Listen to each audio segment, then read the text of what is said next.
Well, hello there. Welcome, everybody. We are back. Back on a Saturday Day Live. What's going on, my people? It's good to see everyone virtually tonight. You will notice probably that there are two of us here right now, as opposed to the typical three. Our brother-in-arms, Late Night LeBron, had other business to attend to tonight, so he most likely will not be able to make it, but we will carry on in his stead. We love you, Late Night, and we'll see you soon. Late Night will be back. Fan Bros. Hashtag Fan Bros. What's up, Ryan? Ryan Gonzalez, how has your week been? It's been pretty good. There's a little thing called POXXUS that is shipping, and we are all excited about that. Got my first delivery of 2. But yeah, what a time to be alive, man. It's awesome, man. I'm very excited. We're going to talk about that a little bit more in just a few minutes. POXXUS in particular has a special place in my heart because that was the wave that we got to see get revealed at G-Con back in 2021. So I know you feel the same. Oh, yeah. Intern 21, baby. Yeah. Real quick, I'm going to say hi to the chat before we get going in earnest here. Dave Orkin, what's going on? The Collector in the house. Shiny Plastic People. Shiny Plastic People had Chris had his own live stream earlier today talking about the Royal Rumble. And nice. I saw Silver K there in the chat. Will there be Allegiance ladies this week, Ryan? Yes, with Walter. Oh, Walter, that's right. That's right. Yes, Allegiance ladies. Yeah, everybody who's here, anybody that checks out on the replay, make sure you subscribe to the Legions Ladies YouTube channel. They go every other Thursday, so they do live streams. They balance it out with the Dork Lair Thursday nights. Said next week. Amber said next week. Okay. All right, Q Amber. So next week, still subscribe to the channel, hit the notification bell. You'll know when it comes on.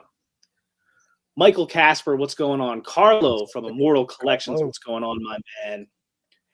Purple Gang in the house.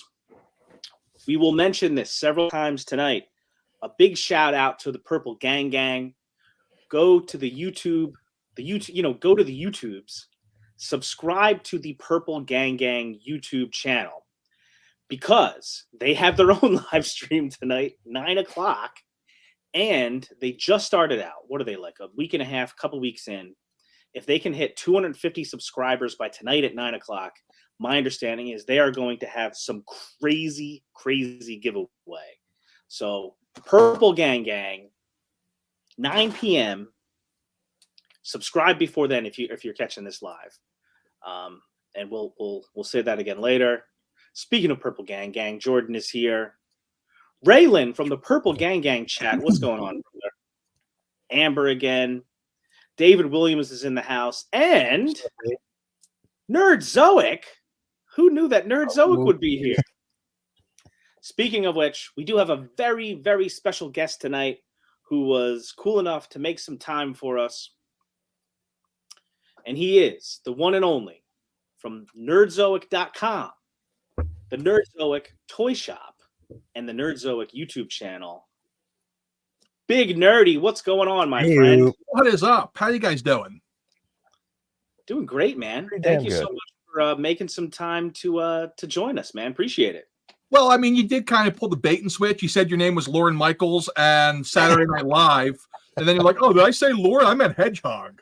Hey, that's a big difference. And you called me from like a muted line, so I didn't know it was 212 area code. Yeah, it's messed up. But I'm happy to be here. Who says I'm not Lauren Michaels? I mean, that would be a complicated situation. It'd be very complicated. So, Big Nerdy, how's your Saturday gone so far? It's been busy. Did a lot of work this morning. Did some video work. Did some toy store work. Got a bunch of packages in. NECA always likes to blow up my Saturdays by, like, dropping 30 cases on my front porch. So, it was a good time.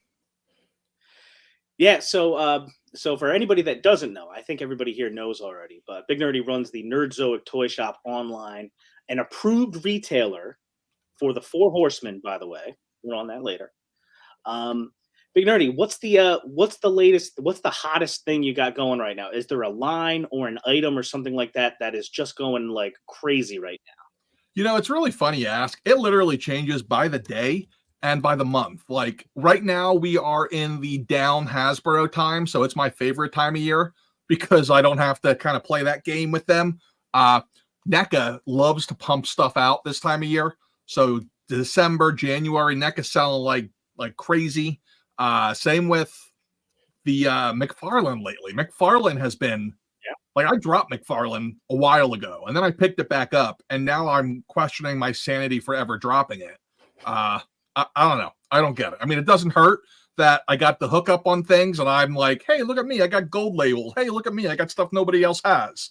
That certainly doesn't hurt. But, I mean, just the regular McFarlane stuff's been going pretty haywire since the Dark Knight wave. And the stuff they have coming out has been, I mean, they have some great stuff coming that nobody knows about yet. I actually got in quite some trouble last week with them. They were pretty mad at me because I read a date wrong on that Christian Bale head Batman, and I put it up the day before it was supposed to go out, and it took me 8 minutes to figure out nobody else had it up.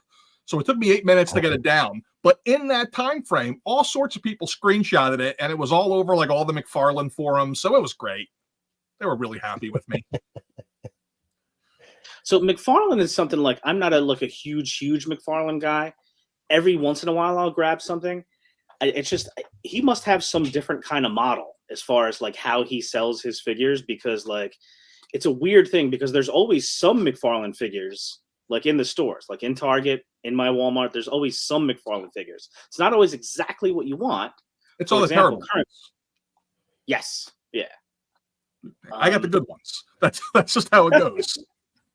I'm still on the Captain lookout for Carrot. Captain You Carrot. have Captain Yes. Carrot. Do I have Captain Carrot? Yes and no. I have some platinums that are sitting here waiting for a mystery box, but I'm waiting on the rest of mine to send out the rest of my pre-orders first. But Captain Carrot's been hot, man. He's been real hot. Not as hot as that Wonder Woman was. That thing was bananas. Yeah, I saw some people talking about it. What was the deal with the Wonder Woman? So they really short printed that thing. Like, I don't know why. It's like, hey, this is a good one to short print. So like the day it was released, one of my suppliers said, hey, we're only getting 400 of these and Amazon wants all of them. So I was like, oh, great. This is going to go wonderfully. So I went to every single supplier and ordered 100 of them. So far, only one has come through. If the other ones come through, that'd be awesome. But yeah, who knows? That's where we're at here. It's an interesting time with that. Is Elkhorn in the pile? No Elkhorn today there, Bill. Not yet. He should be here soon, though. Yeah, Bill from Dork Lair is in the house. Dork Lair! My wife wanted to shout out Dork Lair. Thank you, honey. All right. Sounds like he spent too many nights in the Dork Lair. Yes, exactly. So many more people in the chat showing up. We had Curtis Ackerman in the house. Rob Zamora in the house. Carver Customs coming by to hang out. This is the safest place for your husband to be, okay? Just let it be known, okay? They could be in the bar, they could be in the club, they're on the group chat with their homies. Let them live. Thank you, honey. See? Exactly. I appreciate that. My wife says that a lot, actually. Yeah, she says that. She does say that. So she's like, how much trouble are you going to get into in the basement? I'm like, well, I do have a computer and a credit card. Boom. Don't talk about those expensive figures. Shh, they're not expensive if you buy them from Big Nerdy.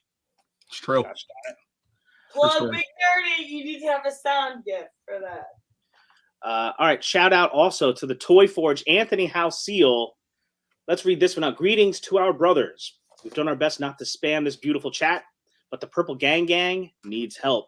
We need 18 more subscribers. 18 to trigger some dope giveaways provided by the Toy Forge. Anthony would know because he is the Toy Forge. Funhouse Customs and Brett Stoddard, including a Kickstarter scapular, for crying out loud. If you could lend your aid and subscribe, the Purple Gang Gang will be forever in your debt. YouTube.com/@official Purple Gang Gang, @official Purple Gang Gang. If you just search that, you will get to their channel. Anybody that's here, if you're not subscribed, give them a sub, man, because they're going to have some crazy giveaways tonight. I just hit refresh. They're down to 8 more needed. 8 subscribers needed. 8. Let's do it. Let's do it. Steph Ork in the house. Juan is in the house. What up, Steph? Brick something in the house. It depends on who it is. If it's a company like McFarland, they're actually really cool to deal with. It's a, hey, we appreciate you got that down right away, but we need you to be more careful.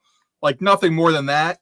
If it's other big companies, it's more of like we're going, like you think of Dwight from The Office where he shuns them. Like you get shunned on, and then you're just not talked to or given any great deals for a month or so. So with McFarland, I'm safe. Cool. Sorry, I am keeping an eye on my email here. I'm trying to keep us safe from any copyright strikes or anything like that. So tonight we have a little bit of an agenda. We definitely have to talk about the stuff behind me a little bit. The POXXUS wave is hitting. 1 or 2 quick issues, and then probably one of the main reasons I've wanted to have him on for a while anyway. One of the main reasons that I asked Big Nerdy to come on today was because today is the Royal Rumble. Royal Rumble, folks. And just briefly, because I'm so proud of it. Here comes a strike. On our new background here. And copyright strike. Yeah, so I'm not going to leave it on there long, but I was so proud of myself that I got this to work with some Royal Rumble entrances from the past as our background. How cool does that look? Good stuff. It's pretty sweet. So we're going to talk about that momentarily. Stephanie, a fan of Mrs. Hedgie. That's nice. But just in case. All right. And so, as some of you know, that some of this might sound weird. As some of you may or may not know, a couple of weeks ago, we got kicked off our live stream because we're rebels, obviously. And I was playing Saturday Night Live from like 40 years ago on YouTube that anybody here could watch on YouTube. On YouTube, I was playing it, and we got in trouble. So I don't want to get in trouble again. So that's that. All right. Let's get going here, guys. Let's get going. Let's do it. So here we go. Here's our fun little thumbnail here we got going on. Looks good. That's a solid logo there for Nerdzoic, Big Nerdy. Solid. Good stuff. All right. First, like I said, POXXUS is here. The latest Mythic Legions wave is hitting collectors' hands. You're seeing photos go up everywhere. Ryan and I were talking about this before we hopped online. Well, no, we were already online. This in particular to me is a really important Mythic Legions wave because this is the wave that was announced in 2021 when Ryan and I were at Intern for a Day for the first time for him, the only time for me. When we were the first intern class forever, mind you, that were invited to come back for G-Con for the reveal of a wave, and this was the wave, and I was so excited for it because Wizards magic effects. What do you guys think? So Big Nerdy, we'll start with you. You sort of have 2 perspectives about this. You know, like number one, as a collector yourself and as somebody that was interested in Horseman stuff anyway, and then 2, as a proprietor of this plastic crack we love. What are your thoughts on this wave that's just hitting right now? Some great questions. Let's start as a collector. I love magic, guys. Great. So I love the Wizards, but for me, like I try to be very careful with my 4 Horsemen-ish as far as how much I collect, just because I got to draw the line somewhere. So my big thing is I want all 4 Horsemen and the mounts. So I am very much looking forward to POXXUS, and we'll call him Flobus. I'm sure I'm saying that wrong. Cannot wait to get those two in hand. They're going to go get a little prominent spot for me here. I still forgot the Fire Guy's horse. I keep forgetting, meaning every time I'm at a show and the horsemen are there and they have it, and I'm like, crap, Ether roll needs his horse, and I keep forgetting it. I got to pick that up. So yeah, it's I'm really excited from that sense. I think that it's a incredibly strong wave. So if you think, for me at least, I didn't discover Four Horsemen until 2021, maybe 2020. Right before I started the store, and like they hadn't done or they hadn't released a big wave like this. What is it? Elithica, whatever the hell we're calling it. What was the first wave I was part of that I was around for the release? And like the figures themselves for the store, I had to buy them off of somebody else who bought too many. And like because you got to put your pre-orders for this stuff in years in advance. So I put the pre-order in for this, I don't know, 7 years ago. I forgot about it. Like, in fact, just the other day, I was working with a developer, and he's like, "Do you know you have open pre-orders from 2022?" And I'm like, "Yes, I do. How about that?" So yeah, I've been really pumped for it. But I looked the other day, and I'm like, "Oh crap! Like 90% of my POXXUS is sold." So it was kind of a bummer. So I reached out to Jeremy yesterday, and he was able to get me a bunch more. So I got to reopen pre-orders again. So I'll have product, thankfully. But I'm just so pumped for this. Like, it's my first time at the store getting something on day one that isn't like an All-Stars or Cosmic or something. Can't wait. I'm so pumped. That's freaking awesome. Curtis hops in too to say that Purple Gang Gang is 4 subscribers away. We're gonna hit it during this stream, you guys. We're gonna help make this happen.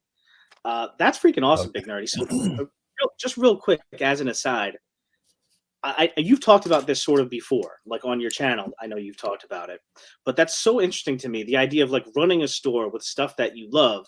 It's got to be tempting sometimes to get into some other stuff that you normally wouldn't get into because you've got it in your store. Sometimes, but you know what helps is the fact that I was one of those sick freak mint and box collectors for so long that just having it in the store on my shelf, it feeds the need a lot of the time. It's completely changed the way I collect, though. Like, I was all Hasbro all day. Now I'm like, I pick and choose the Hasbro, but I'm like, oh, give me some of that caviar. Hello, Mezco. Hello, Mafex. I'm in. That's really the hard part. Now, what's really fun is when I get something that's hot and I want it, and it's like, oh my God, do I take one off the store? Or do I open, like, that's where it's really hard. Sometimes I'll do like a Freudian slip where I accidentally leave one off of the inventory. And then I realize later, oh, I have one extra. Well, I could put it up for sale, but no, I'll keep it. I don't know if I trust it. What'd you say, Rye? No harm, no foul. Exactly. Yeah. So, Ryan, what about you, my man? You're in a similar position to me as far as waves. What are your thoughts? You got your first item in. What's the deal? I can't wait. And I'm a Mezco guy, always have been. The soft goods, when they revealed it, they were doing it for me. Man, these soft goods are beautiful. And I was excited for POXXUS, yes, but I can't wait to get Calazir in hand, dude. I love the blue. I love the sculpt. It's beautiful. That's the genie from Aladdin, right? That's yes. Yep. Okay. That's him. One of the lower sellers, surprisingly. That's funny because I've heard a lot of people say they're pumped about him. Yeah. Like if you would have asked me what the best seller would be, I would never have guessed. You want to take a guess? We get one guess. Thrace. Okay, you got it on the first try. Didn't see that coming. Yeah, the lady, man, she killed it. She's gorgeous. Yeah, beautiful. It's a beautiful figure. Yeah, I didn't see that coming. Yeah, she's the best, and I think Zendi, if I'm saying that right, he's the lowest. Mm. Oh, really? That's the Michael Xavier tribute character, like crazy, right? You know? Yeah, so that figure looks a lot like one of our buddies, Michael Xavier from the Mythic Legions Cabal, and somebody else that was with us in 2021, Ryan. Yes. Where am I? Here I am. So yes, I am also in the Cool Club. My first POXXUS shipment has arrived. So I did one all in. There you go. Ryan's got the 2-pack. And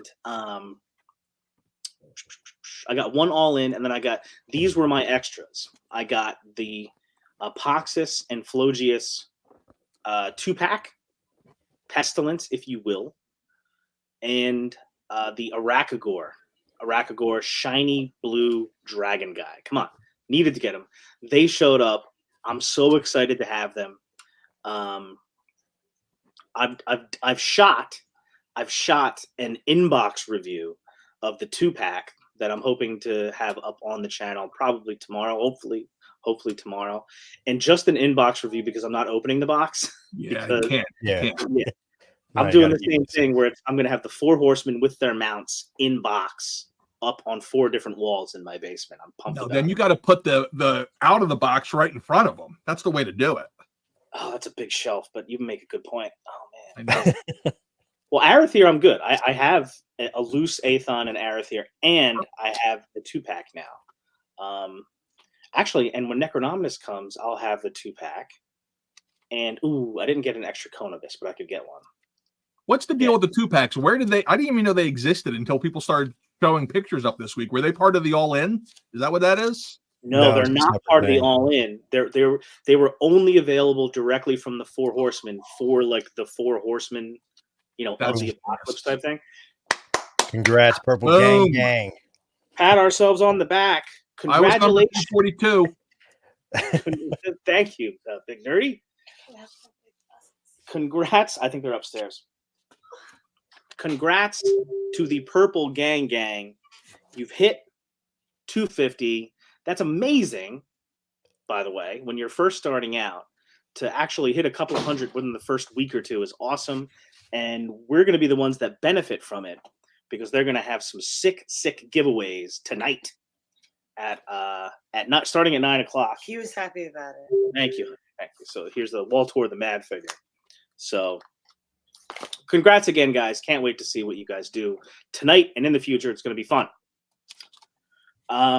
Yeah. So again, 2-packs. Yeah, but only available from the 4 horsemen on the initial pre-order, so they can be pretty pricey on the aftermarket these days. Purple Wang. Try not to get kicked off again, Rob. Okay. We love you too, Jordan. We actually had Purple Gang, or at least we thought we had Purple Gang on the they were live. impersonators. Yeah, what was that, last week or the week before? I forget. But we had to kick them out. Things got a little rough, and it turns out they were impersonators. Oh no. It's all right. Don't worry. We'll bring those impersonators to justice. But yeah, so all right. Back to POXXUS. I got my 2-pack in. They're awesome. I am going to do reviews for both of these guys. Arachagor will actually make it out of his package. Trying to bounce back and forth between the chat and this. Yeah, good job, everybody. Good job for the community pulling together and getting these guys to 250. And for all your POXXUS needs, if you need more POXXUS, and you do, or if you missed out on the pre-order and you're having some FOMO, nerdzoic.com, Nerdzoic Toy Store, here you go. I checked earlier today, and Big Nerdy just confirmed it. He's got POXXUS pre-orders available. Sure do. Man, this stuff looks incredible. It's funny. I dropped like multiple large amounts of money in a wire yesterday for this stuff. I'm sending it to the Horsemen, and I'm just like, it's a big bet on POXXUS. But then, of course, like today, I'm like, I didn't buy enough. Should have bought more. Yeah. What's going on here? He was robbed of a nerdy. Hey, listen, I am just the host. I cannot speak for the people. Besides, he technically could have won it, but it's Chad just snuck in there. You know what it is? It's the G.I. Joe prejudiced. Yeah, so people like the Joes. It's fine. It'll keep me up at night for many months from now. What might have been. Anyway. But yes, seriously, guys, as you can tell, when I took this screenshot, I was already logged into my Nerdzoic account. Fantastic retailer to deal with. I'm not just saying that because you're here, Big Nerdy. I've said this. I've recommended Nerdzoic before. Appreciate it. Great shipping, quick shipping, well-packaged materials. Big Nerdy is a collector just like us, so he understands why that stuff's important and how to do it. So I've never had any complaint whatsoever in anything I've ordered, and I've ordered a bunch of stuff. So check it out, nerdzoic.com. Yeah, do it. Do it. Nerd Stash coming soon. You got the pile of loot and you got the Nerd Stash. Dun dun dun. Nice. Oh, what the idea was the dwarf head. Oh yeah. All right, so wanted to do a quick shout out for ZoloCon for anybody that's in the Northeast or that would be able to make it to the Northeast at the end of February. ZoloCon is February 24th to the 25th. There might actually also be, Ryan, is there like a VIP day on that Friday? Yeah, it's like a preview night kind of thing, so you can get in early while they're setting up. I would not shouldn't be pay for annoying that. at all. Just to be careful. They're not, I love this show, but they are not organized. No. Last year was a disaster. So I got there like before they opened. I don't care when I get in. I'm sitting there sipping my coffee. Keep in mind, I grew up 5 minutes away from there. I know that area really well. And I'm just watching people freak out. We bought the early birds. Why don't we get in? And then the people working the doors were like, but we're just volunteers. We're just doing our best. Yeah. And I'm like, man, I need to throw a show because I can do better than this. It was rough. But you can't beat that atmosphere there. Like, that is the best location for a show anywhere ever. Yeah, anybody that doesn't know. So ZoloCon is in Pennsylvania. Is it technically Warminster? Warminster at It the is old Air Warminster. Force Base. Just don't drink the water. They're still working on that. I'm not joking. It's at the Fuge, which was like a NASA training facility, and the Fuge it's like short for like a nickname for centrifuge. The whole thing is like a big circle, and the centrifuge would be inside it. They actually still have like some of the equipment there. Some of the back rooms and back halls literally look like you walked back in time. They have like the computer shelves and everything like it was the 50s. Like, it's wild there. It's a hilarious place to have a convention. Yeah, it's pretty crazy. It really is. Like, that is one of my like future endeavors is to start throwing like, I don't know, 1, 2, 3 shows a year in this area. And can't beat that location. Yeah, it's wild. So you've been set up before at RetroCon, right? I did it once. Yeah. Here's the problem when you're me. You have a big belly, so getting this stuff all set up there, it's like, wow, that's a lot of work. Then by the time you pay, well, not pay, but by the time you pay for your kids and your wife's hotel stay, their food, their entertainment, you're like, okay, cool, I broke even. Like, I could have just stayed home and made these sales. So I don't do it often. Really, what I want to do is I want to do a show where I can actually set up a lot more stuff, because I brought all the wrong stuff too. I was really not smart with that. But I really am looking forward to it. Maybe someday we'll get like the Nerdies actually live at a show. That's like my dream, to actually do the whole thing live, film it live, get everybody to come out there to do it. I think it'd be a blast. That'd be awesome. Like, so the last year at RetroCon, I tried to do like coverage both days. Shout out to Len LaGuardia, who had me there sort of like as a coverage person with Wolf King Customs. And it was fun, but it made me think of like all kinds of things that could be like things you could do, like where you could have like a little booth, live streaming there, do like live interviews straight from the con. Like, it could be really cool. It could be a blast. And I honestly, I've said this before, but I know no one wants to hear it, but toy runs get die further each year. It's like, and yep. It's just over and over. And I think that these conventions are going to really be our bread and butter the next 15, 20 years. And then when all three of us are in the Northeast, we kind of like, we're lucky that we have RetroCon, ZoloCon, Legions Con, ToyCon New Jersey Collectors Con, New York Comic Con. Like, we have a good selection of things kind of like throughout the idea. Yeah. Oh, Rob, that has been something. Correct me if I'm wrong, Big Nerdy. This is something. NerdZoic-Con, it's going to have to happen. I don't know if I want to call it that, but it's going to have to happen. I've got so many things in my head I want to do. Got to have Sergeant Slaughter there. Like, that's like my number one person to have there. Yeah. Because I'm like, all right, Sarge, This side, we're going to line up the wrestling fans, and over here we got the G.I. Joe fans. Okay, great. That'd be amazing. Yeah, good. More cons is a must. Tanya, what's happening? Speaking of Legions ladies. Another shout out to the Legions ladies, who another new channel, which I found out about that it was going to happen at Legions Con this year. And I was like, that is a fantastic idea. And they've just ran with it, man. The Legions ladies, every other Thursday, killing it. Next guest, Walter Hagen. Subscribe to the Legions ladies on YouTube, please. What is Walter wearing in that thumbnail? Is that a taco? It is a taco, Yes. yes. Okay. Yes, it is. I mean, I know he likes tacos, but why not? All right, so I'm going to risk. Oh, you know what? Here, before I do anything else, we do have another giveaway tonight, guys. So we will do it tonight, and it is. Oh, you got Can't see it. All right, because of my background, you can't see it that well. It is a Mattel WWE Elite Roman Reigns figure. I was really hoping it was Kane because I was going to do that's gotta be Kane for you, but I just got to do it anyway, so it worked out. Oh, you know what? Side note. So actually, I actually bought this today specifically for the giveaway. And when I was in the store, I almost got the Rock and Mankind 2-pack, but it wasn't the Elite series. What's that? The Rock and Sock Connection. Rock and Sock Connection. Yes, I forget his name. Sacco.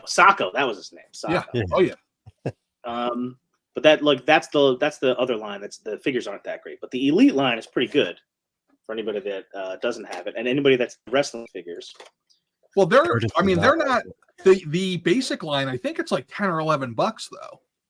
Yeah, it's much cheaper. Yeah. Yeah, I mean, for that, you can't be. I mean, hell, sometimes they beat Super 7 wrestling figures like Andre. The Andre face on the $12 figure beat the $55 one. It wasn't great. So there's no, I don't think so. I was going to say, like, the WWE Elite line, it's kind of odd that I was like, is that like a dig at AEW? But I think this it came out first. It came out first, right? Yeah. First. I'll say this, though. They've really taken the quality off of those since they started the Ultimate Elites, and they put all the extra quality into them instead, which I don't care because I'd rather pay an extra $10 and get a better figure, but no, he didn't. Roman Reigns is the head of the table. You need to acknowledge him. All right, so we're about to get into this right here. So the reason why I brought that up, the reason why there's a Roman Reigns giveaway is because tonight is the Royal Rumble. Let's start talking about it real quick. Big Nerdy, can you just give us, as a wrestling fan, where are you coming from? How long you been a fan? What do you watch? Favorite wrestlers? What's your deal as a wrestling fan? 1991, WrestleMania 7, Hulk Hogan versus Sergeant Slaughter. I got involved at that Royal Rumble. It's the first Royal Rumble I saw. I still have it in my head. It's time to rumble. It's time for the roar. Like, I could at one point do like the entire 30-man match with Tatanka, the ultimate warrior. Like, I could do his voice the whole way.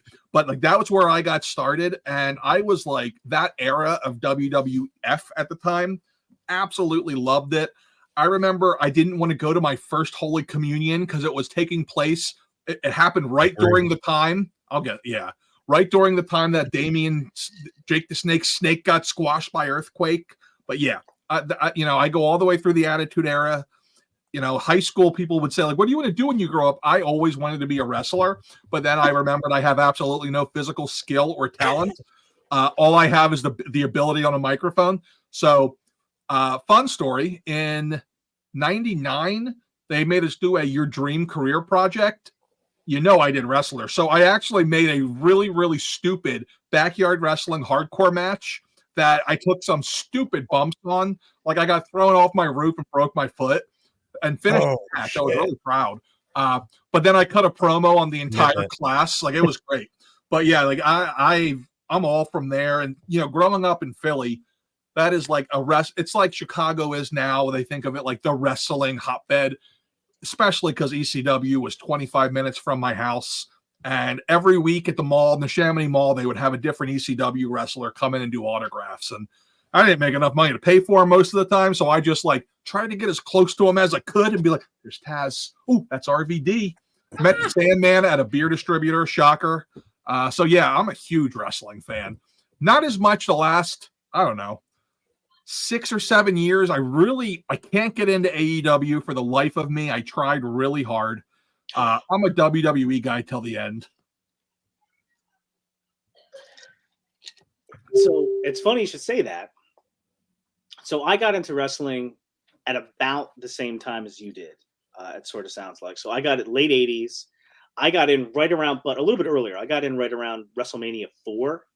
Okay. And I got into it like I fell hard. And for like a good, that must have been 88. So for the next like 6 or 7 years, I was hardcore into wrestling. My friends and I loved wrestling too. We had our own little wrestling organization. We lived in Upper Township, New Jersey. So we had the UTWF. We made belts, and somewhere there are VHS tapes, if they're still around, of us taping the matches, interviews, the whole thing. Awesome. But then like I sort of fell out as I was like graduating high school and going to college. I sort of stopped watching wrestling. Plus, I don't remember. I think it was WrestleMania 9 or 10. The one that was at Caesar's Palace. 9, where Bret Hart lost the belt to Yokozuna, and I loved Bret Hart back then. Oh, see, I was loving that match because my guy came back at the end and he was the hero, brother. That's what I was so mad about. I know, and I loved it. Because I was like, not only did Bret lose the title, Hogan comes out, and all of a sudden, he wins the title. What? And the show ends with Hulk must pose. Yes. Love it. So Hulk Hogan, being whatever he is now, back then was still Hulk Hogan. But I was mad. And because of that, I missed the whole NWO era, which I'm mad about now. But really? Oh, that was great. So last year, about a year and a half ago, almost 2 years ago, for some reason, something happened, and I just became like sort of like fascinated. Agree with that statement. I can counter that. We'll get there. I don't totally agree with this, and I don't either at all. I started going back and watching all the NWO stuff, all that, and because that to me that's like an alternate universe, like in the multiverse, like the idea that Hogan turns heel, greatest heel turn of all time. WCW actually is the king of the mountain for a little while. That seems like an alternate universe. All that stuff seems kind of amazing to me. But, and while obviously it's gone up and down since then, I think it's actually kind of cool now. So sort of like because of that, I started going back and watching all the stuff that I had missed and backloading all of it. At some point last year, I was like, what's going on now? But the funny thing is I gravitated towards checking out AEW. So I started watching AEW because they're sort of like the underdog, company. And I got into it. I got into the whole CM Punk thing. Yeah. Me and my son went to Collision, one of the first Collisions in New Jersey last summer. We went to Dynamite earlier this month. So I kept watching AEW. I only started watching WWE this past fall. And there was 2 reasons. One, because I'd become such a huge CM Punk fan. Once he got kicked out of AEW, I thought he might show up, so I started watching. But the coolest thing was I really was watching a lot right before Survivor Series. Even though all the reports were he wasn't going to be there, he wasn't going to be at Survivor Series or whatever, I still always loved Survivor Series when I was a kid. It's like Thanksgiving, to me. So I wanted to watch it, hopped in. So I watched Survivor Series, and I'm texting with my buddy who lives in Hawaii now, who has continued to watch wrestling this whole time, and we're talking about it. And we were both like, man, yeah, that was a really great Survivor Series. It was awesome, And I'm like, it would have been cool if Punk showed up, but this was really cool, And like the show's ending, and then all of a sudden, Cult of Personality drops, and I lost my freaking mind. I did too. Yeah, I was watching with my kids, and once the And this was all Triple H sitting in he was in the truck for this. I was reading afterwards. He had them put the copyright logo up. And once that copyright logo came up, I'm like, all right, I guess this isn't happening. And then it happened. And I was losing my mind just because of that tiny little detail. It was so great. Like, it's so rare that like they give the fans so much of like what'll make them freak out about it. And they did it so well. Like, I was like, after the, I'm in. Like, I'm so in right now. I will say this has been a bad week for wrestling. I don't know how much of the news you've seen. Yep. I'm surprised no one in the chat brought it up. I thought that we'd be talking. Like, I was like prepared with statements coming into this, thinking that people would be asking. I got to tell you, anybody who didn't know Vince McMahon was a scumbag was kidding themselves. Like, everybody knows that. That's not a mystery. Scumbag. Yeah, like everybody knows that. Like, anyone who's like, oh my gosh, I didn't see this coming. The Brock Lesnar stuff hit me, man. His role in all of this, that really upset me a lot. And he was being talked about as somebody that might show up tonight. Not now. Not now. Oh no, they already announced he won't be there. Slim Jim pulled their sponsorship yesterday. They officially kicked Vince completely out yesterday. What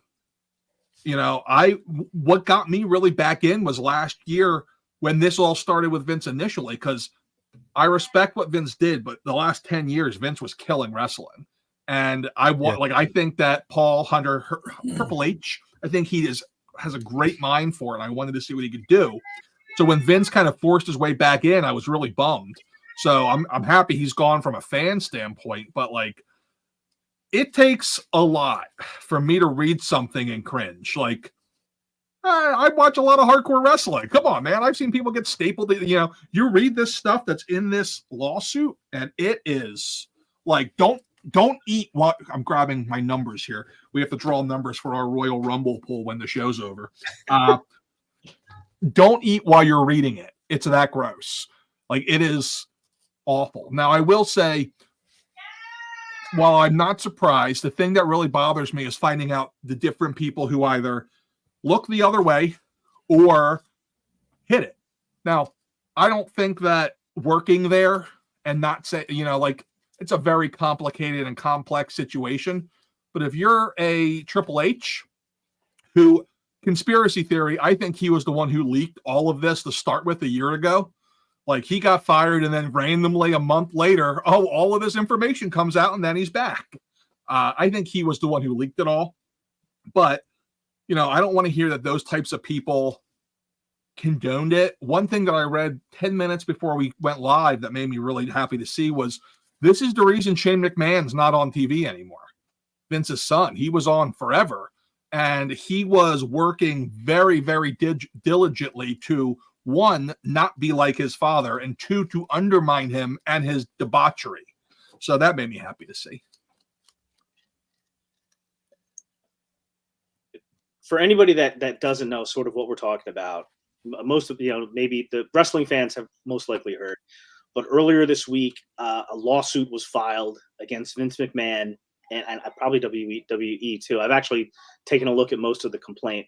It has some pretty disturbing stuff. So Vince McMahon stepped down from WWE the first time in 2022 when it came out that he had paid off a bunch of former employees and women, to sign NDAs to like not talk about essentially sexual harassment and all kinds of stuff. He came back briefly and then was sort of gone again, although he still had a role with Endeavor, sort of the new company that came out of, UFC, like taking over WWE. But an individual who had initially signed an NDA and accepted payments to sign the NDA, Vince stopped paying apparently. And then she went and filed a complaint in federal court. It's a public document, and it details just the craziest stuff. On this live stream, we were going to talk about the Royal Rumble, and we still will. But I do think it's important to note that this happened, and 24 hours ago, I was like, I don't know if I'm going to feel like paying attention to this tomorrow. But all I can say is that there's nothing good about what happened. I know I'm a follower of the What Culture Wrestling podcast website. The reason why I bring that up is I know if you go to their website, you can donate to this organization, RAIN, that Mick Foley used to work for, but it raises money to help reach out and provide services and counseling and stuff like that to individuals, women who have experienced sexual violence, sexual harassment, all kinds of things. So that's what the complaint is about. So it's a very serious thing. So I think we'd be remiss if we didn't mention it. So yeah, if it's something that speaks to you, you can go to whatculturewrestling.com, check it out, and donate there. But it's the RAIN organization, one way or another. Yeah, terrible stuff. I'll tell you right now, if that was I'm old enough now that I could have a daughter that age, and if that was my daughter, I don't care how much security that man has, you'd be finding different parts of him throughout the country. Like that's that, I mean, I do. You got to say, like, innocent until proven guilty and all that. But if this was my kid, that doesn't matter. You can tell. Hey, Jesse, you stepped in at an interesting moment. We'll finish this up. I do think I agree. It was important that we sort of talked about it. I don't know, from everything else that's happened, from the way the complaint is written with actual text messages and stuff. There's not there's enough there that there's no doubt in my mind that there's enough there bad that guy's done. That guy's Where done. there's smoke, there's fire. And that's the good news, though, right? The good news is he's gone. Yeah. Like, there ain't no coming back from this. So, yeah. That's the good news. There's no good way to transition from that, right? No, so we're just going to try to talk about the stuff that sort of makes us happy, a little diversion here. What we did the last couple of minutes for anybody that's just joining here is we sort of, Big Nerdy and I talked about sort of like our background as far as wrestling fans, a little bit different. We both became wrestling fans at roughly the same time, within within 2 years. Big Nerdy stayed with it. I had a big gap, and I've just gotten back into it now.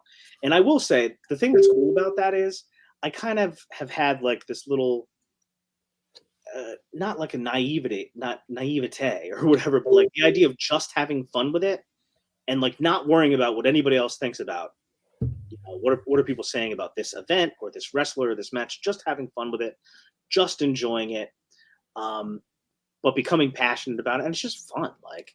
And I know, Ryan, you have a little bit different perspective because you were a wrestling fan back in the day, but haven't really watched in a long time, right? Tell us your deal. So I was a fan of WCW more than WWF at the time. I was there when it was Kevin Nash and Scott Hall, and they came in. I remember the heel turn for Hollywood Hulk Hogan, and I loved everything about the NWO. But I feel like it was killed because they made everybody the NWO eventually. And I never understood that.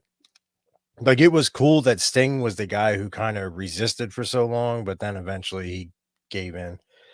But I was also a ECW guy. There's never really so much WWF, but then WCW kind of started going downhill, so I gravitated more to WWF. So my background kind of stops towards the tail end of the Attitude Era for life. I mean, I'm glad you guys love the Nerd World Order. That's right. We are a part of the NWO. I always wanted to do this, and we are the NWO, the Nerd World Order. That's right. I love all the ECW talk. Who's your you got like a top 3 ECW guys for you? Because I got mine. I want to hear yours. So it might be a hot take, but I was always a fan of the Blue World Order just because of how ridiculous they are. I got a good story on them. Okay. Blue Meanie Man. So one of the autograph signings I went to was Al Snow, the Blue Meanie, and somebody else. But I remember getting there, and I was there to see Al Snow, and then you see the Blue Meanie sitting at the end of the other table. There's nobody in his line. I'm like, I gotta go see the Blue Meanie now. But Al Snow then was in complete character for this autograph signing. Like, I'm sitting there talking to him, being a little nerdy fan, like, hey, I really appreciate you. He was like, will you shut up? And I'm just like, And then he turns to the head. He goes, "This young man is trying to talk to me, and you will not shut up." It was fantastic. But I gotta say, I agree with Eddie Rodriguez. Sabu was a beast, man. He was an absolute beast. I love Sabu. Taz was probably my favorite. I love the gimmick. Yeah. The human suplex machine. Suplex machine. When I create myself in WWE 2K like everybody else does, Yes, my dude. moveset is essentially Taz's. Dave, that's awesome. Yeah. So our buddy Dave Orkin, who's been on the show Holy crap. a couple times, went to school with the Blue Meanie. I think you got to get the Blue Meanie on the show is what that means. I Hell wish, yeah, man. You know, some of those guys like are so down to earth that they don't have other things. Like Stevie Richards has a tech YouTube channel. Last I looked, they had like 15,000 subscribers, and he's like giving you how-tos on how to like. All right, so you want to upgrade your window? Like it's really. I'm like, I know this guy. Where do I know this guy from? And then I'm like, oh my god, that's Stevie Richards. Damn. So Dave has had all the connections the whole time, Ryan. Dave is like the Forrest Yeah, Gump I of know, Northeast crazy. wrestling. That's awesome, Dave. Let's hear. All right. Well, that brings us to tonight. The Royal Rumble is tonight. So, Ryan, this could be a good point to jump back in. Right now, for anybody that doesn't know and that cares, WWE has kind of been killing it recently. They've been like, it's one of their biggest boom periods ever, dominating ratings, sellouts almost every single Raw, SmackDown, and house show. They've just been destroying it. The Bloodline storyline has continued to grow. They brought back CM Punk, and it was nuts. Randy Orton is back, and he's a monster. So tonight, go ahead. What is her name? The one where it's like, mommy's here. Rhea Ripley. I hate her gimmick and I hate her promos. So I don't get the attraction that men have with her. I think she's utterly ridiculous, and I wish they would just get rid of her. Men are simping like out, like they're lining up to simp for that woman. Oh my Rhea God. Ripley? Yes. Oh my God. Yeah. Like, and if you go back and look at like Rhea Ripley 2019, I thought she was a really attractive blonde look, and now she's like got this emo goth look, and I'm just like, nope, not doing that. Not for me. I think Rhea Ripley is freaking cool as hell. I'm not gonna lie to you. I think she's No. awesome. Yes. I'm going Nikita Lyons. If I'm going anybody, it's Nikita Lyons. I think Rhea Ripley's awesome. I think so she's in. So tonight there's the Women's Royal Rumble. So it's the 30 person battle royal. There's the Men's Royal Rumble. And then we've got just two more matches, right? There's the US title match, which we'll talk about, Logan Paul and Kevin Owens. We've got the 4-way for the world title, Roman Reigns, LA Knight, Randy Orton, AJ Styles. And then that's it. But first up, Women's Royal Rumble. Any thoughts here? Because I do have some thoughts. I mean, mine's pretty simple. Becky's winning. Yeah, I kind of feel like Becky wins. Because here's the deal. I think Becky wins. And the last three are probably maybe Nia Jax, Becky, and maybe Bayley. And I think Bayley's one of the last two, but gets tossed. And then Damage Control. Finally, that's the last straw. You're a loser, yada, yada, yada. And they attack her or kick her out or something. Curtis, I would be good. with Curtis Ackerman. Oh my God, I'd kill for that. That would be so that. perfect. Same. Yeah. Yeah, some people have been talking about it though too, because then her and Punk posted the videos or whatever of them training together too recently. Right? I loved her. She was so good. Like She's I a loved good her. technical wrestler. Yeah, She was a showman. yeah. I mean, I feel like this one's pretty easily going to be Becky, especially with the news this week that Punk tore, or not Punk, Rollins, her boyfriend or husband, fiance, I don't know. He tore up his knee. Yep. So he's probably going to be out of Mania and out of everything. So it kind of makes me think, okay, Maybe we're going to push Becky to the moon. You could use him in a non-wrestling role to do some storyline stuff. So that's kind of where I'm going with it. Yeah, so I still am holding out hope for Seth. So Seth tore his MCL and his meniscus wrestling Jinder Mahal on Monday Night Raw. And purportedly it's a real injury, and it's putting Mania in jeopardy. But as of right now, apparently he's going to try to rehab, not get surgery, which would permit him to still wrestle in Mania. Nobody knows what's going to happen. I just pulled up the final betting odds for the Rumble. My pick was Becky. She's tied for the best odds. Oh, no, I'm sorry. She's second best odds. Shockingly. What do you think? Who do you think? Who do you think's got the best betting odds? Bailey. Yeah, minus 275. I didn't see that. That doesn't make sense to me, though. Well, I guess it could, because I think what they're setting up a storyline where Damage Control is going to implode, right? They've clearly Damage Control. The other women in the group have been icing out Bailey for weeks now. You can see it coming. And if she wins the Royal Rumble, the only thing that would make sense for that storyline is if she challenged Io Sky, but she's not going to do that. She would challenge Rhea Ripley. So the winner of the Royal Rumble, in case you didn't know, gets to challenge the champion at WrestleMania of their choice, right? And there's two for the men and the women. There's two. So I don't think that makes sense, because I think she can just easily choose Rhea, which she already said she would do. Mm-hmm. So I think she gets tossed. I don't think she wins the Rumble. No, me either. And it's just odd. I mean, the men's Rumble has, I don't know how familiar you are with the way betting numbers work. The closer you are to 100 is the closer you are to an even bet. The men's Rumble has a much stronger favorite than the ladies. Actually, the men's Rumble has two most strong favorites before the ladies. All right, so I will guess. So I would think, I bet I know who the top three are. All right, let's hear them. The top two, and I hope it's one of these guys that win. It's got to be Punk and Cody. It is. In some order. And then three's got to be Gunther. It is. But here's my pick. My pick is not any of those three. My pick is the number 4 betting odds at plus $500 or 500 is The Rock. I'm calling my shot. Oh, no. I think that, so think about the week here. The way this was timed. On Monday was the Netflix deal. On Tuesday was The Rock named to the board of directors at TKO. All eyes are on this show. He's going to be at Mania. He's going to fight Roman Reigns. What better way to set it up without having him risk getting injured because he is 90 than this?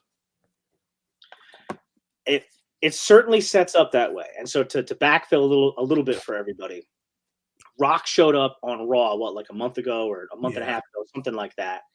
And not by accident, he comes out. The way they did it actually was cool, because they were like, this Monday Night Raw, we're going to have a former WWE champion on. And then they do that whole thing, and out comes Jinder Mahal. And Jinder Mahal was so pissed. Yes. Oh, he was? Yeah, he's like, I thought it was going to be The Rock or Stone Cold or John Cena. Thought that's the modern day Maharaja. Gosh darn it. Yeah, he was very unhappy with the modern day Maharaja. But then they brought out The Rock, and The Rock came out. He had a fight with Jinder Mahal. Then he gets on the mic, and at the end of his little promo to the crowd, he drops, should I sit at the head of the table? Oh, you're doing it wrong. You're doing it wrong. Come on. This is how you got to do it. You go, so The Rock's to go get some of these. Should he sit? Is The Rock going to sit at the bar? Is The Rock going to sit? Good job, Ryan. At the head of the table? He did the whole thing, and I popped for it. Perfectly. I figured it was the perfect time. Yeah. No, that was 100%. So here's the thing. That's amazing, and I think it would be incredible to be at a Mania where Rock main events. I mean, let's be honest. There's never been a WrestleMania in Philadelphia that The Rock did not main event. Right. Possibly, Steph. And he was at that was his first main event was in Philly. Mm-hmm. I met him the day before at a Modell Sporting Goods autograph signing. Really? Yeah, it was at Modell's in Business Route 1 outside of Philly. I waited 5 hours because it was a free autograph signing. Me and my best friend sat there. We got there and like he did not want to be there. So like I get up there and I got my rock sideburns going because I had a full head of hair then. And I'm like, do you think you're going to beat Stone Cold tomorrow? And he's just like, I don't know. And then we drove to Roosevelt Boulevard to Pep Boys, where there was an autograph signing with The Big Show, then known simply as Paul White. Awesome. Yeah. He was at an Acme opening when I was like, I don't know, 10 or 15. I would say between 10 or 15. And dude, I shook his hand and it was kind of like this giant shaking a baby's hand. So they had one of those big outdoor tents set up for his autograph signing at Pep Boys, and he had to like duck underneath the metal pole to get into it. It was crazy. And little did either of us know that I would grow up to be his future lookalike. Nobody saw it coming. There's nothing wrong with that. Listen, he had a full head of hair. I had a full head of hair. Slobber knocker. The thing, so I remember, I forget which pay-per-view it was when Johnny Laurinaitis was the GM or whatever, and he got the ironclad contract. That was kind of annoying when he kept saying that night after night after night. I was like, dude, shut the fuck up. If you have ever listened to Bruce Pritchard's wrestling podcast, that's Brother Love back in the day. His podcast is fantastic. Not as good now since he got rehired, but back when he was in his fired stage, it was great. But he does like voices really well. And like every once in a while, when I'm shooting YouTube videos, I drop, not even meaning to, into Bruce Pritchard doing John Laurinaitis because he does it so well. And he's always like a complete loser. He's like, oh, hey, Vince, your arms are looking really swell today. I can see the veins. You need some baby oil? Like, he does it so well. He was my least favorite, and he took me out of so many segments, like the whole feud between him and CM Punk. I was like, just slap him and call it a day. I always thought that there was going to be a payoff to him being there. I'm like, nobody knows who this is. Like, I know that it's Animal's brother, but nobody else does. Oh, that'd be cool. Yeah, Jimmy and Jay, right? All right, so let's put this back. So we've also got the U.S. title match. Logan Paul defending against Kevin Owens. I'm interested to hear your thoughts on this. But first up, tell me what you think about this. So I did tune into WrestleMania last year, and I saw Logan Paul versus Seth Rollins. First time I ever saw Logan Paul wrestle. The social media guy. I was shocked because I thought he was actually pretty damn good and that he's a pretty good heel. I hate to say it. First of all, for those of you who don't know, Logan Paul, like us, he's a YouTuber. He's not as big as us, so you might not have heard of him. But he's got a nice little channel over there doing a little thing with his brother. I really wanted to see him like suck. I thought he was going to, but no. I've been watching wrestling a long time. I feel like I could probably walk into any indie promotion and be a fantastic announcer or manager and like even run talent. Like I just know good when I see it. And I was just like, man, I hate to admit this, but he was really good. Yeah, there we go. That's better. I get it, Raylan. He is a joke. He is, but he is good. He put for somebody who did not come up through the ranks. He did not go to NXT. He did not work the indie circuit. For him to be able to put on matches like he does, one, and to be able to work a crowd the way he does is fantastic. Now, I want to see him get his ass kicked, but that's his job. That's his job, right? His job is to make us hate want him. To see him get his ass kicked. Fun story. When Terry Funk died a few months ago, Mick Foley was telling a story about him, and it was they went to Corpus Christi, Texas, and Terry was telling a story about how he got stabbed by a fan. And Mick said, well, Terry, did you press charges? And Terry Funk, they were walking, stopped and turned to him. He goes, why Cactus? Why would I do that? That man gave me the greatest compliment you can give someone in our business. That's always what I come up with when I hear that. And Terry Funk, man, he was nutty. One of my probably my most. Well, I mean, I've seen some of the ECW stuff since then. So like the whole thing with the chairs and everything getting thrown in the ring. But I remember hating Terry Funk in 1989 after Ric Flair beat Ricky Steamboat in match 3 of their 3-match classic between Clash of the Champions, excuse me, not Clash of the Titans, that's different. Clash of the Champions, Chi-Town Rumble, and Wrestle War. Ric Flair beats Ricky the Dragon Steamboat for the title, and then Terry Funk comes out. He was going to be one of the judges of the match if it was a draw, if it was a time limit draw, and then beats up Ric Flair. And I was so mad at him. 12-year-old me was not happy with Terry Funk. I didn't see that at all until maybe 10 years ago when the network became a thing, and I started getting to watch all this old stuff, and that was great. All right, so what do you think happens in this match? You think that any chance the title changes hands? I don't think so. I don't see it. I could see them doing. I would like to just see it settled here, but I think WWE is thinking that these guys have enough chemistry that Logan Paul keeps the title tonight, and they do something like a cage match or something different for Mania and put these guys back together again. So can I ask, is Logan Paul like a full-timer or like a part-timer? He's a medium timer. Kind of in between. Yeah, So he's in between. he's been on a lot recently. So my guess is the contract probably works. I know Hogan used to have a deal like this where you had to do so many pay-per-views, and then for whatever pay-per-view you did, you had to be on TV 2, 3, 4 times leading up to it. So he's been on a lot recently, but before that, he hadn't been around in months, I don't think. No, not since he won the title. He's got a, if I remember right, he's got a dates per year contract, and he doesn't have to do them any specific date, so he pushes it. So he's doing like segments of the year, which honestly, if I ran a wrestling company, I would do that with everybody because you can keep them fresh, both from a fan perspective and their bodies. Like give them all like rotating 9-month seasons and then 3 months off. But that's another story. Seasons, yeah. Yeah. So that's it. So that's Logan Paul and Kevin Owens. Notice I'm trying to get this. All this wrestling talk is making me want to get the Royal Rumble. Listen, it's $5. So I might have to now. fatal four-way for the world title, or whatever the hell they call it now, Universal something or other. What used to be the SmackDown and Raw titles together as the undisputed Universal Heavyweight Championship. So Roman Reigns defending against 3 guys at once: LA Knight, AJ Styles, Randy Orton.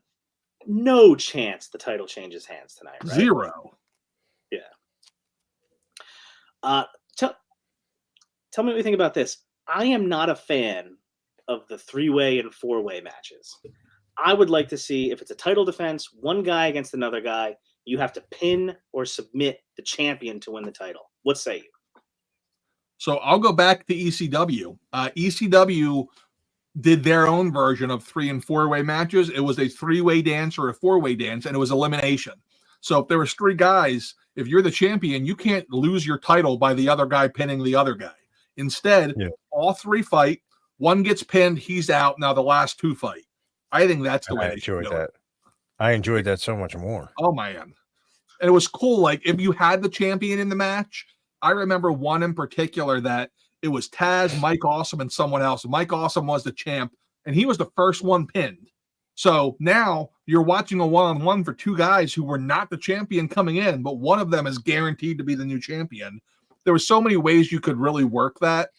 I think I've seen it done really well. WrestleMania 20 comes to mind. It was Shawn Michaels, Triple H, and he who will not be named. It was a great, great match, great ending. But yeah, I'm not a 4-way fan at all. I think it takes away from the idea of the champion having an advantage going in, which they should. Yeah, that's kind of my thought. Yeah, I agree. Other than Roman not losing the title, any specific prediction about what's going to happen here? Yeah, I don't see much. Like, for those of you who aren't like super up to it, LA Knight he's cooled off a little bit, But earlier in the year, everybody wanted to strap a rocket ship to his back and make him the next big thing. But here's the problem in the WWE's eyes, he's 40 years old. So taking putting a rocket ship on that guy, you're not going to get more than a few years out of him. Maybe. AJ Styles is pushing 50. You can't tell. So who knows? But the guy is basically, if you took The Rock and Stone Cold and stuck them in a blender, you come up with LA Knight. Yeah. So I think that there's still a lot for him. AJ Styles is kind of stale, in my opinion. Randy's super hot right now just because he just came back from injury. He's pretty much on his retirement tour at this point. He's been around, painful for me to say because it makes me feel old, but it's now like 20 years. Yeah. Yeah, He's give or amazing. take. Randy Orton's a monster. I freaking love Randy Orton. He's awesome. I used to hate him because like he was able to get me so into it that I hated him.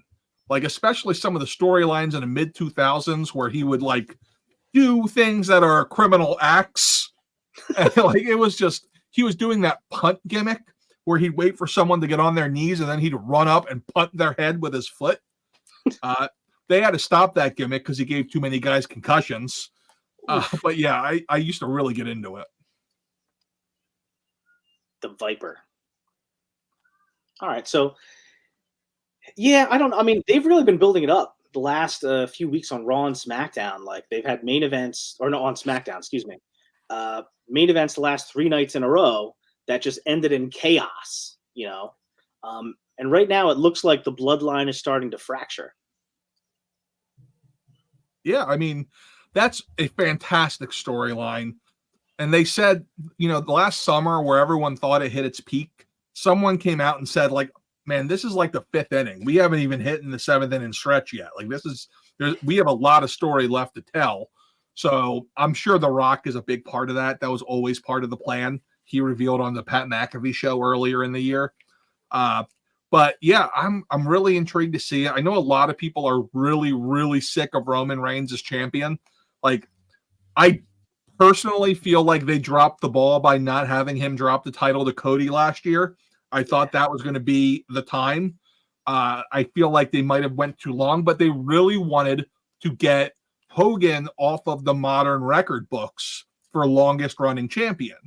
And really, you know, from a backstage booking standpoint, by leaving someone as champion this long, you've turned them into this ultimate weapon. Like you can use his loss to completely change the career of somebody else. Like if you want to create a superstar, somebody who's going to be like your next big thing, your next John Cena, that is who you want to beat Roman Reigns. It's very similar to how they used Brock Lesnar to beat Taker in the streak. Like you build up these things just to break them. That's the whole point. The one thing I would say is that, you know, Rock being at WrestleMania, if you're there live, would be really cool, be really awesome. But as a wrestling fan, the bigger moment, would be Cody beating Reigns, especially after losing last year, to make it all the way back this year to finally beat him.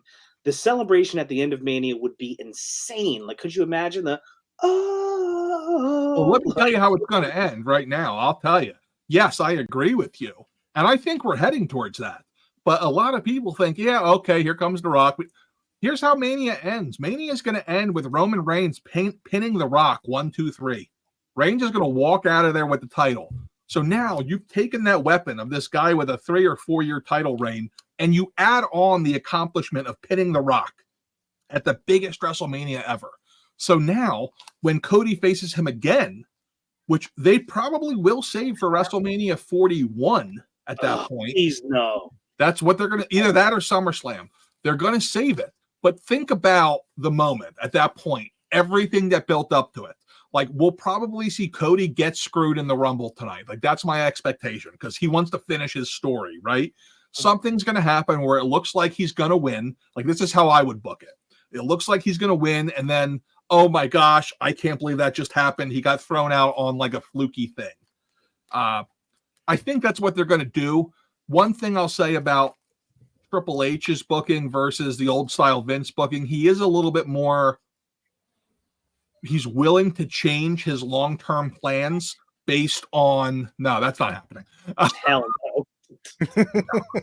He's willing to change his long-term plans based on fan reaction most of the time. I think he really dropped the ball last year with Sami Zayn.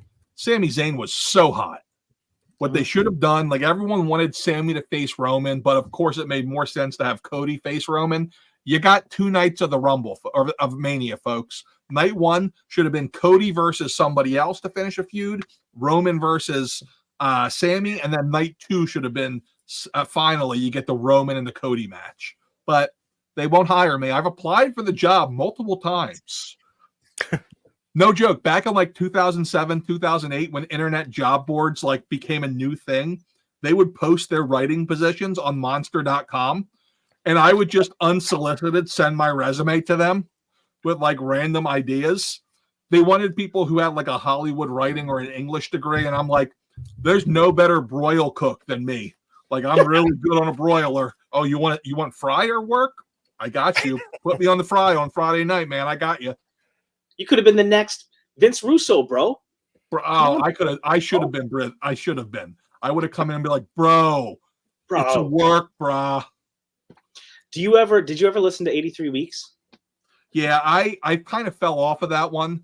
I want to get back on it because I love listening to Bischoff critique AEW. But yeah, I listened to all of those shows for a while.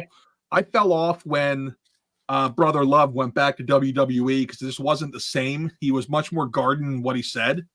Yeah. I really enjoyed it before that. Then there was, I also really enjoyed Tony Schiavone's show before AEW when he had nothing to lose and said whatever he wanted to say. I never listened to that. Oh my gosh. Like, it was talk about like just stories of crazy debauchery. Like, he had them. See, that's half of what that's half what I'm there for.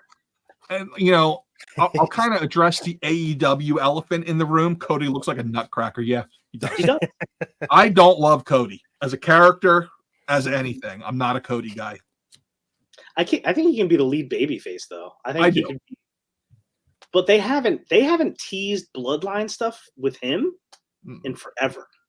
No, well, I mean the Sammy, the Rollins stuff is really going to throw a wrench in things.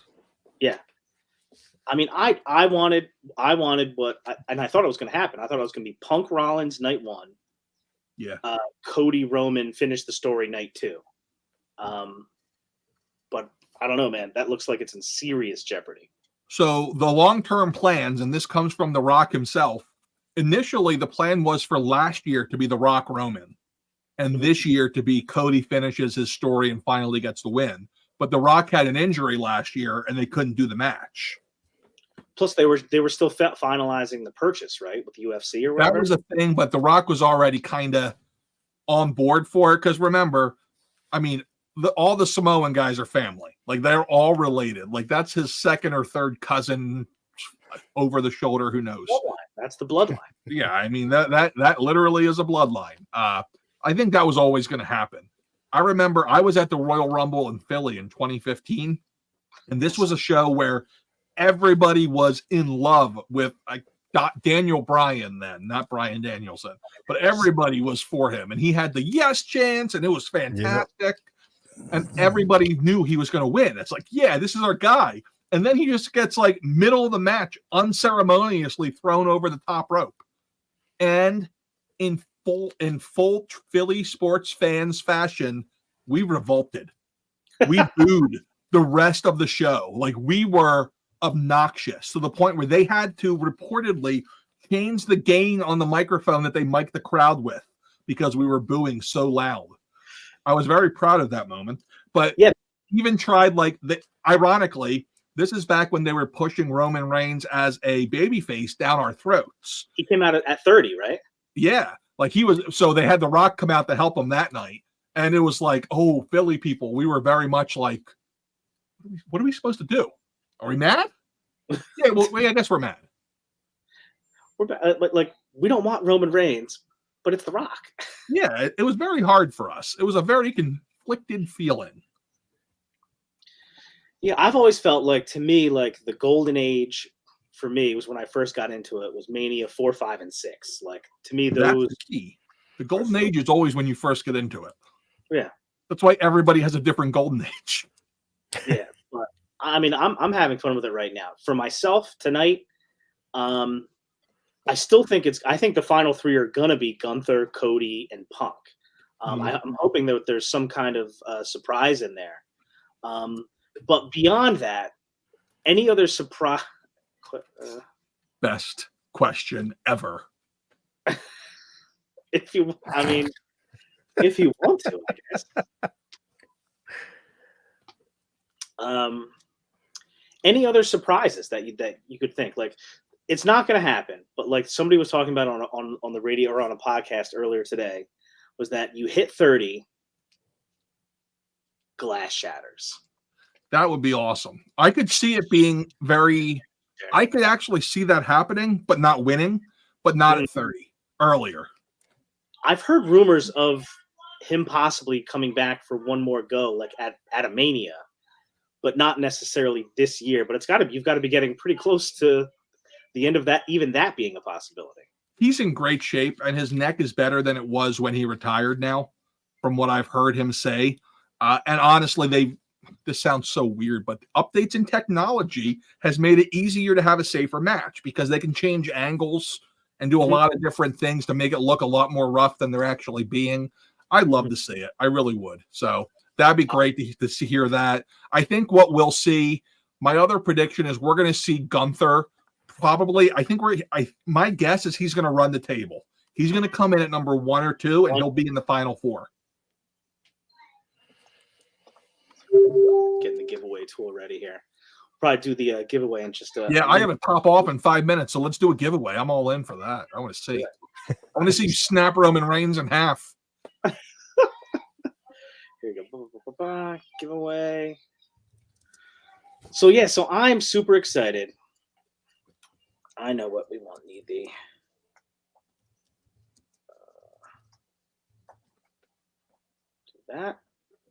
do that. And here we go. We'll take this down.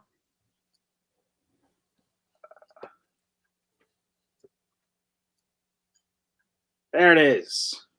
Rumble. Hashtag Rumble. And again, the giveaway for tonight is a Mattel Elite Collection Roman Reigns. And in order to win the Roman Reigns tonight, put hashtag Rumble in the chat. Hashtag Rumble. I'll pop up this banner here real quick. Here we go.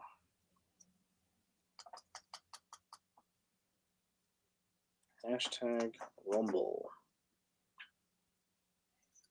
There we go. Save and show. So there we go. Hashtag Rumble. We'll let this collect for a few minutes at least.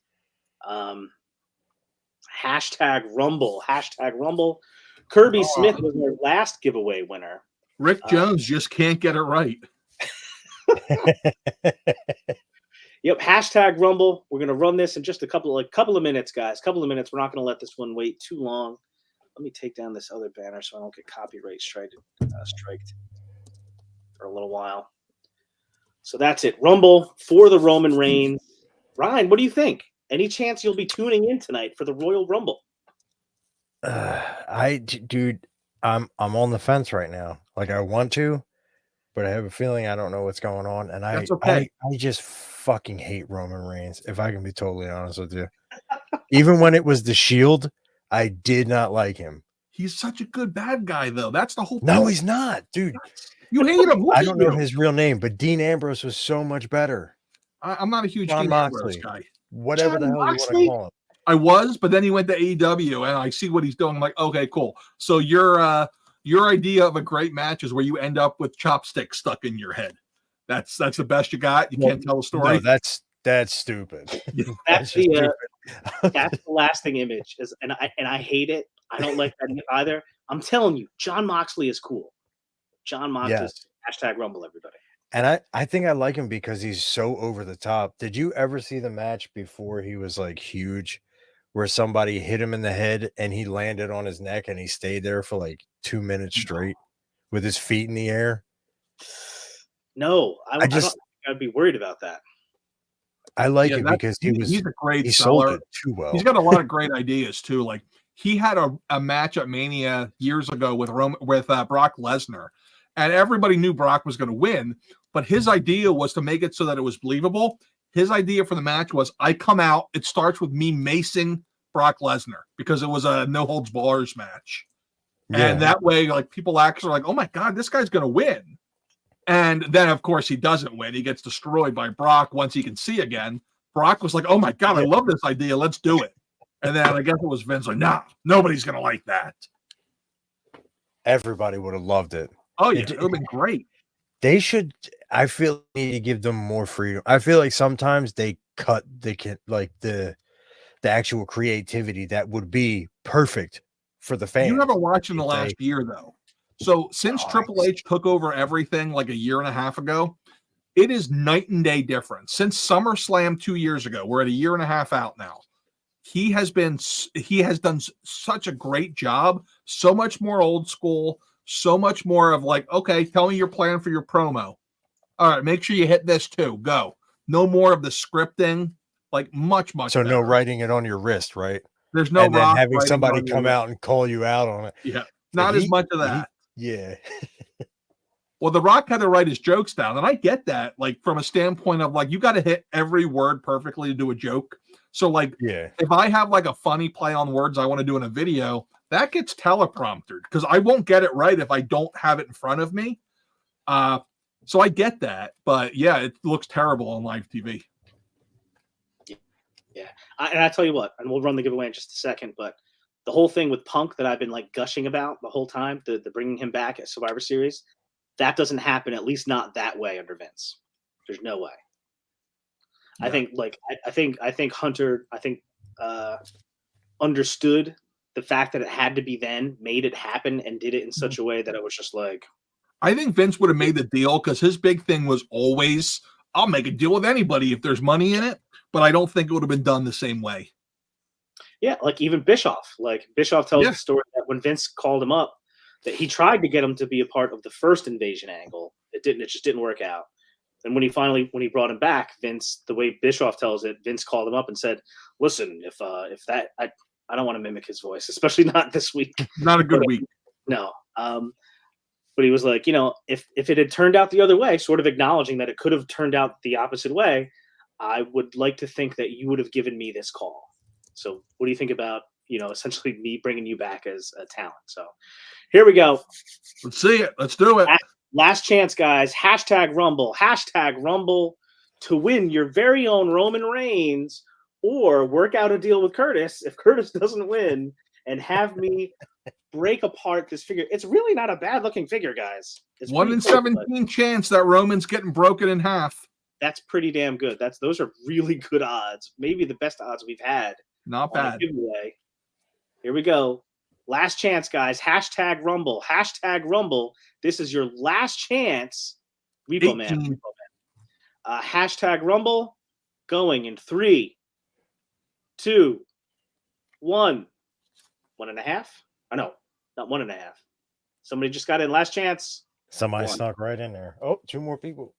All right, do it. You're safe. Here we go. Here we go. Winner. Tanya wins again. Oh, dude, come on. Congrats, Tanya. Big win. Nice. And with that, I got to take a heart out, guys. This was great. I'd love to be on again sometime. I'll talk wrestling, toys, whatever you want. All right. Thanks for stopping by. Talk to you later, man. Anybody, guys. Have a good night. Enjoy the show. Bye. Bye. Jesus. Awesome having you. Congrats, Tanya. Congrats, dude. The McCoys, man, they clean up everywhere they go. They ain't playing. I think Tanya won. I think maybe one night when Trevor was on, and she won, I think, a print from Trevor. So congrats, Tanya. There you go, bud. Congrats. Snap it, Tanya. I'll send you the money or a Mythic Legion. I feel like that's a pretty good trade-off, but don't snap it.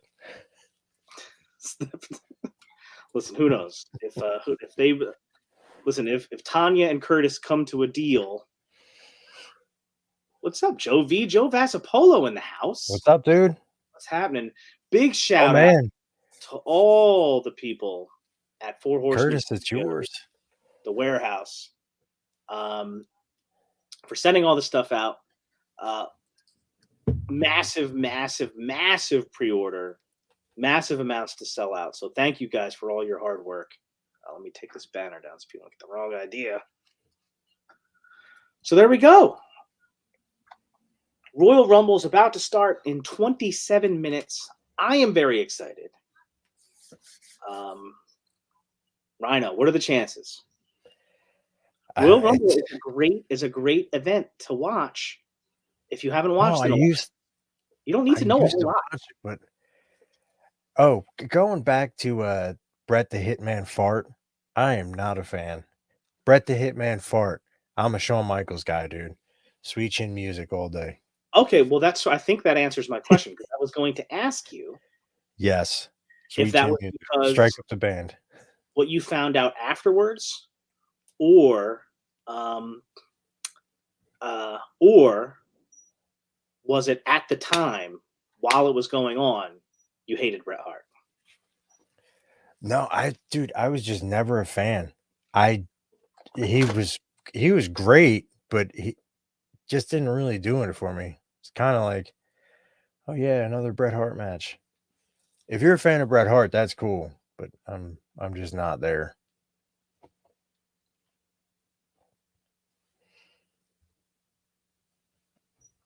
Ladies and gentlemen, did you break it? I have taken the figure out of the package. Observe the figure. The people have asked me to snap this figure in half. Not something I would typically do. But this is no longer my figure. No longer my figure. Because Tanya won it. And in the chat, Tanya, you sure about this? Let me get a double confirmation from you, Tanya. Although I already took him out of the package. So even if she went back on it now, I'd have to buy her another one. So Tanya, since I already took him out of the package, feel free to go back. And if you still want a brand new Roman Reigns in the package, I will get one for you. Rick Jones says it's pretty tough. It might not break. That's what I'm worried about. Oh, here we go. Absolutely sure. There it is. Oh, there it is. I wouldn't actually say it broke, though. Right in half. It just flopped off. Yeah, I think it's supposed to do that. Here we go. There we go. It's Roman broken Reigns now. in pieces. You're welcome, Curtis. There you go, dude. I still don't think he's losing the title tonight. Although it did occur to me, this is a Mattel figure. What if the plastic is very bendy? And I go like this and nothing happens. So at least that happened. So Curtis is happy. I don't know if you put this up already. There we go. Yeah. So Curtis technically won the giveaway. Yeah, well, he owes Tanya whatever she wants. But yes, listen, thank you everybody for stopping by tonight. Such a blast to just chill out and talk toys, and it's something a little bit different. Yeah. Talking wrestling, something that I've sort of rediscovered in the last year. Very pumped up about it. Also, again, congratulations, Purple Gang Gang. 250 subs in like 2 weeks or whatever it's been. Pretty impressive. Don't forget, guys, Purple Gang Gang going live 9 o'clock. So 9 o'clock, maybe you can set up a little iPad, watch the Royal Rumble, and hang out in the Purple Gang Gang chat. I will stop by later. So what else, Rhino? What thoughts do you have? Nothing, man. It was awesome hanging out and talking wrestling. I feel like I haven't actually talked wrestling in like a long time. It's fun, especially since I'm not like current, but it was still nice to be able to kind of know what you guys were talking about once you got to like the new school dog shit. Anyway, ECW. bro. ECW. I'm telling you, dude. AEW is not ECW. It's different. AEW is, again, I hate to say this, but it's kind of true. I feel like it's more similar to WCW. So if you liked WCW, Yeah. I think it'd be kind of up your alley. Next time to come to Philly, we should go. I'm going down. to AEW every time it comes around now. Sounds good. I'm not like current on AEW at all. Like I haven't watched it since it formed. I will tell you everything you need to know. Don't worry. I'm there. I'm sure Amber would love that. It'd be awesome. Yes, she should come too. I'll bring Chase. Chase goes with me every No, time. I was being serious. Amber would love to do some shit like that. She loves doing that kind of stuff. Man. And like they do, like, listen, the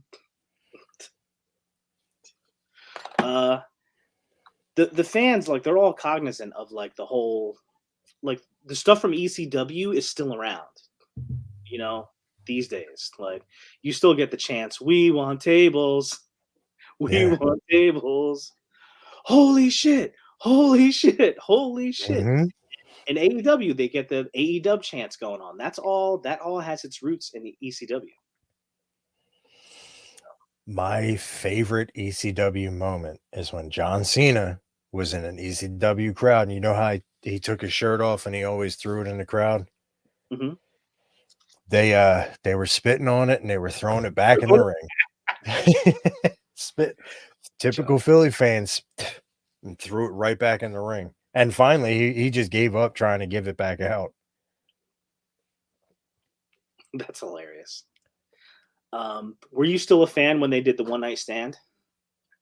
Yeah. It was 2010. It was kind of, it was kind of like almost like they were saying goodbye in a way when they kept doing that. I feel like there was only a handful of them. It didn't last that long. No, but I heard it was nice to get that. It felt like ECW again, not just kind of like an aside. You know what I mean? Mm-hmm. Thank you, Curtis. Listen, again, Appreciate you. Dave Orkin, we love you. Thanks again. Thank you, my friend, Rygon. Check out Toy Goofin' Gons on Instagram. Please, please, please, please. Ryan is killing it.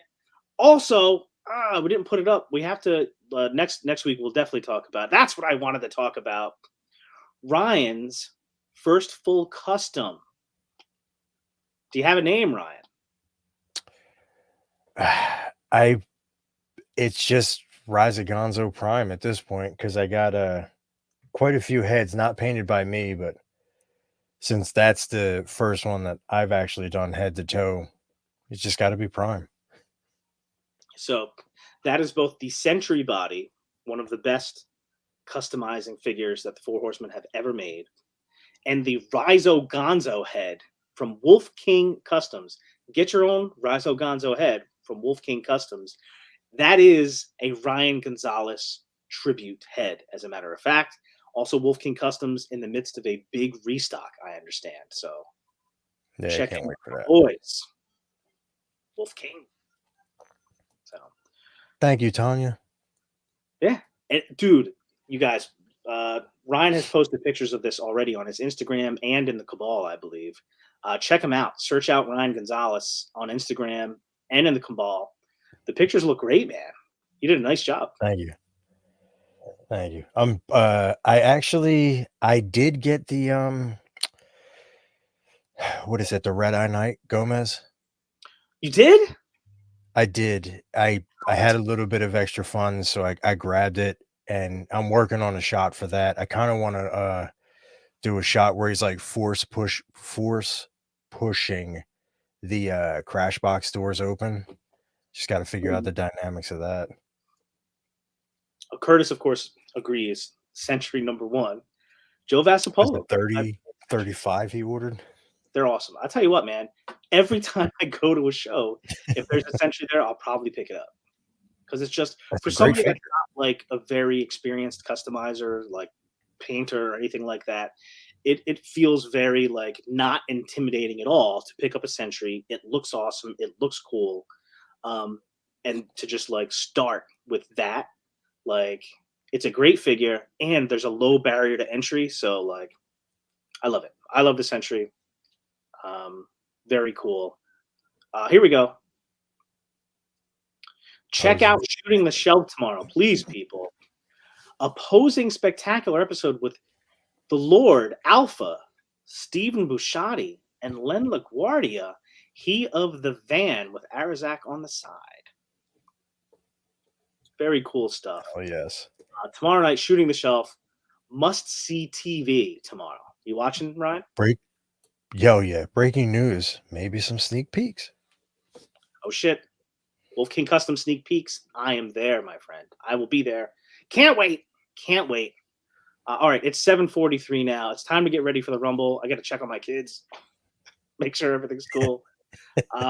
Again, for everybody that stopped by here in the live, thank you so much. We appreciate it. We love hanging out with you guys. Me and Ryan would do it if it was just me and Ryan, but we appreciate all of you stopping by. Anybody that watches us on the replay, I'm staggered every week how many people watch on the replay. Thank you as well. We appreciate you. That's why we do the giveaways. We want to give back to you guys. It's fun. It's awesome. Again, Purple Gang Gang, 9 o'clock. Don't miss it. Everybody subscribe to my channel already. I bet. If not, please subscribe to my channel. I appreciate you if you do. And hit the notification bell so you know when we go live, so you know when new videos come out. At Toy Goof and Gons on Instagram. At Late Night LeBron on Instagram. What's up to our brother from another mother, Band Bros for Life, Bat Bros for Life, Eric LeBron, Late Night. We'll see you soon. Talk to you soon. We'll probably talk to you tonight. And with that, I got to say, don't forget the number one rule. Be cool. Yes, yes. Be cool. I didn't know if you wanted me to say it or not. I did, and you did it. Awesome. Later, guys. Awesome.